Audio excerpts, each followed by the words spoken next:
29 जनवरी 2024 शाम के लगभग 5:30 बजे 18 साल का पोंथेप हर रोज़ की तरह अपने पूरे दिन का काम ख़त्म करके बैंकॉक के पताया शहर के हाईवे 7 से अपने घर जा रहा था।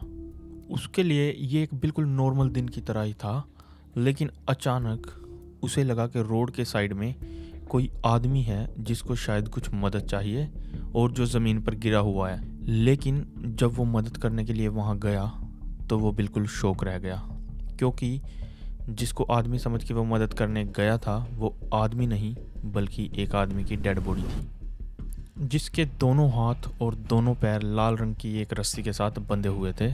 और पोंथेप ने यह देखते ही सीधा पुलिस को फ़ोन किया और पुलिस ने वहां पहुंचते ही इन्वेस्टिगेशन शुरू कर दी। लगभग 20 के करीब पुलिस ऑफिसर्स ने उस एरिया पर पहुंचकर उस पूरे एरिया को सील कर दिया और एविडेंस जुटाने शुरू कर दिए। और पता चलता है कि जिस आदमी की लाश मिली थी उसने ब्लैक कलर की जैकेट, एक polo T shirt, black trousers और ब्राउन कलर के जूते पहने हुए थे। और सिर्फ यही नहीं, उसके सिर में एक गन शॉट का घाव भी था और गोली अभी भी उसके सर के अंदर ही अटकी हुई थी। और उस डेड बॉडी की जो कंडीशन थी वो डिकम्पोजिशन की वजह से उसमें स्मेल आनी शुरू हो चुकी थी और उसे देखकर लग रहा था कि उस आदमी की मौत डेड बॉडी मिलने से 2-3 दिन पहले ही हो चुकी थी। साथ ही सड़क पर भी काफ़ी खून के निशान मिलते हैं और वहाँ के लोकल हॉस्पिटल बैंकपकोंग हॉस्पिटल के एक डॉक्टर हैं जो ऑन साइट पर पहुंचते हैं और बॉडी का पोस्टमार्टम करते हैं। पोस्टमार्टम रिपोर्ट के अनुसार पता चलता है कि जो मरने वाला आदमी है उसकी उम्र तकरीबन 30 साल से 35 साल के बीच और कद लगभग 5 फुट 7 इंच था।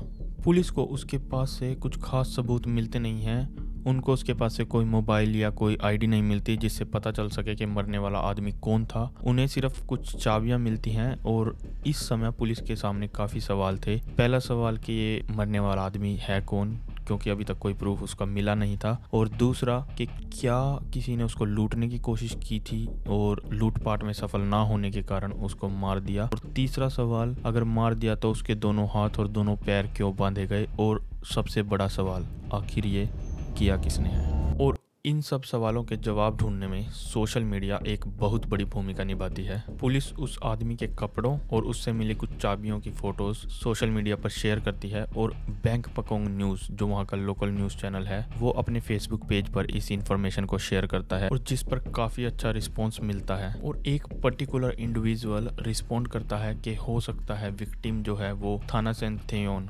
AKA माई हो।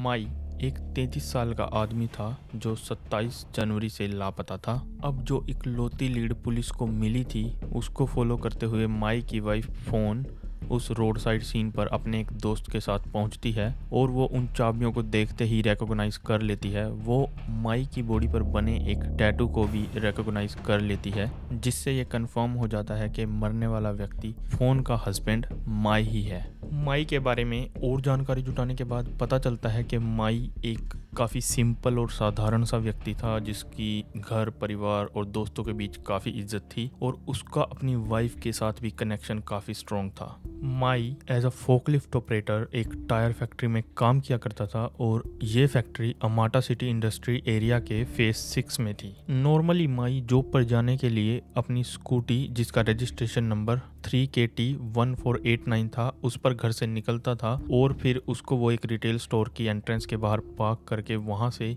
कंपनी की शटल सर्विस यूज किया करता था। 27 जनवरी को माई को नाइट शिफ्ट में काम करना था और हर बार की तरह वो अपने घर से अपनी स्कूटी पर निकलता है, लेकिन इस बार वो कंपनी की शटल सर्विस नहीं लेता।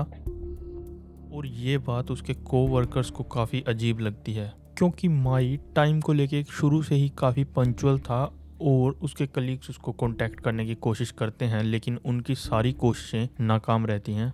माई का ही एक कोवर्कर निक, जो माई के साथ काम किया करता था, माई की वाइफ फ़ोन को कांटेक्ट करने की कोशिश करता है और उसके सारे कोवर्कर्स काफ़ी चिंता में होते हैं और माई को ढूंढने की और उसे कांटेक्ट करने की कोशिश करते हैं। फ़ोन पुलिस को बताती है कि माई 27 जनवरी को 10:06 पर रात को घर से निकल गया था और उसके बाद फ़ोन सोने चली गई थी। तकरीबन 2:40 पर फ़ोन की अचानक आंख खुलती है और वो माई को एक टेक्स्ट मैसेज करती है, लेकिन उसका कोई जवाब नहीं आता। फिर वो माई को एक फ़ोन कॉल करती है और उसका भी माई कोई जवाब नहीं देता, जिससे फ़ोन की जो टेंशन है वो और बढ़ने लगती है। फ़ोन माई से पूछती है कि तुम कहाँ हो और तुम मेरा फ़ोन भी नहीं उठा रहे, और निक बता रहा था कि तुमने कंपनी की शटल बस भी नहीं ली। फ़ोन माई को एक और टेक्स्ट मैसेज करती है, लेकिन इस बार माई का रिप्लाई आता है जिसे देखकर फ़ोन के पैरों तले से ज़मीन खिसक जाती है।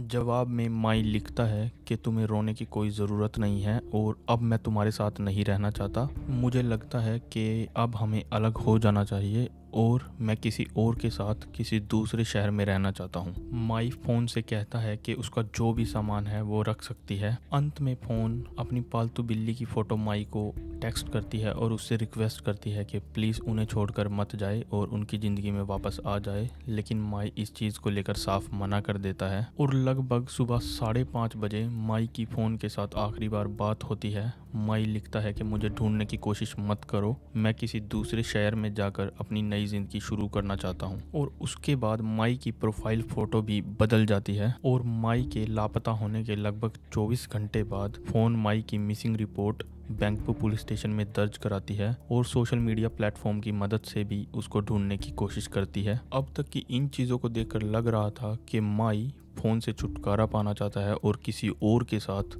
अपनी ज़िंदगी बिताना चाहता है, लेकिन सवाल ये था, क्या यही सच्चाई थी या सच कुछ और था? क्योंकि जब पुलिस माई के भाई और माई की माँ से पूछताछ करती है तो माई का भाई बताता है कि फ़ोन और माई के बीच जो रिलेशन है वो 17 साल पुराना था और उसे नहीं लगता कि किसी भी कारणों से माई अपने 17 साल पुराने रिलेशनशिप को ख़राब करेगा। माई का भाई, जिसको पूरे केस के दौरान मिस्टर ए एड्रेस किया गया था, वो माई के फेसबुक प्रोफाइल में बदलाव और जो टेक्स्ट मैसेजेस माई ने फ़ोन से बात करते वक्त लिखे थे उनमें जो इनकन्सिस्टेंसी थी उसको नोट करता है। माई अपने घर से बैंगना ट्रैट रोड तक 10 किलोमीटर तक अपनी स्कूटी पर जाता था और फिर वहां से लगभग 50 किलोमीटर दूर कंपनी की शटल बस में अपने वर्क प्लेस तक जाता था। 27 जनवरी को जब माई अपने घर से जॉब के लिए निकला तो ना तो उसने कंपनी की शटल बस ली और उसकी स्कूटी भी रेगुलर पार्किंग स्पॉट से मिसिंग थी। जब police CCTV camera footages check करना शुरू करती है तो उन्हें इस केस में एक बहुत बड़ा ब्रेक थ्रू मिलता है। लगभग 9:45 पर एक लाल रंग की सेडान कार माई के घर के आसपास घूमती हुई दिखाई देती है और जब माई घर से निकलता है तो ये कार माई का पीछा करना शुरू कर देती है और 10:13 पर यह गाड़ी माई के पास जाकर रुक जाती है और गाड़ी में से एक आदमी उतरता है और जबरदस्ती माई को स्कूटी से उतार कर उसको गाड़ी में बिठाता है और गाड़ी में आए लोगों में से एक आदमी माई की स्कूटी चलाकर किसी दूसरी जगह पर ले जाता है और उसे कहीं जाकर फेंक देता है। जांच करने पर पता चलता है कि ये कार एक 37 साल के व्यक्ति, जो कि एक कार डीलरशिप का ओनर है, चैंग किट के नाम पर रजिस्टर्ड है। और चैंग किट और कोई नहीं, फ़ोन का वही दोस्त था जो माई की बॉडी को आइडेंटिफाई करने के लिए फ़ोन के साथ वहां आया था।